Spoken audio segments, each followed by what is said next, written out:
ആ എല്ലാരും എന്താ ഇങ്ങനെ കുന്ത വിഴുങ്ങിയ പോലെ ഇരിക്കുന്നേ? നോട്ട് എടുത്ത് വെക്ക്. മിസ്സേ ഇന്ന് ഗ്രൂപ്പ് ഡിസ്കഷനാ പറഞ്ഞത്. ഓ അതിന്നാണോ? ആ എന്നാലേ പിന്നെ സമയം കളയാതെ എല്ലാരും ഗ്രൂപ്പായിട്ടിരുന്ന് പ്രൊജക്ട് ചെയ്യ്. എടേ അങ്ങനെ ഈ പീരീഡ് ഫ്രീ ആയടേ. ഓ ഭാഗ്യം. എടേ എല്ലാരും നമുക്ക് ഡിസ്കസ് ചെയ്യാൻ തുടങ്ങാം. നിങ്ങൾ കൂടിയില്ലെങ്കിൽ ഞാൻ മിസ്സിനോട് പറഞ്ഞു കൊടുക്കും കേട്ടോ. എടി നീ അവളെ ഒന്ന് പൊക്കി പറ, അപ്പൊ അവള് തന്നെ ഒറ്റയ്ക്കിരുന്ന് എല്ലാം ചെയ്തോളും. നമുക്ക് എന്നിട്ട് അന്താക്ഷരി കളിക്കാം. സെറ്റ്. എടേ പെങ്കി, നമ്മുടെ കൂട്ടത്തിൽ ഏറ്റവും ബുദ്ധി നിനക്കല്ലേടി. നീ അങ്ങോട്ട് ഒറ്റയ്ക്ക് എഴുത, നിനക്ക് പറ്റും. അത് ശരിയാ. എന്നാ പിന്നെ ഞാൻ ഒറ്റയ്ക്ക് ആലോചിക്കട്ടെ. ഗുഡ് ഗേൾ പിങ്കി മോൾ, best of luck. Thank you. എടി മിഷൻ സക്സസ്. ബൈ. ഇനി അന്താക്ഷരി കളിക്കാം. ഓ അന്താക്ഷരി അടുത്ത്. ഇനി പ്രേതകഥ പറ. എന്റെ നാട്ടിൽ നടന്നൊരു കഥയുണ്ട്.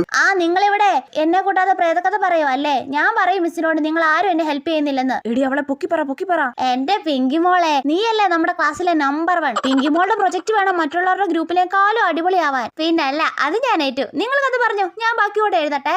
എന്റെ പൊന്നോ, ഇതുപോലൊരു മണ്ടി.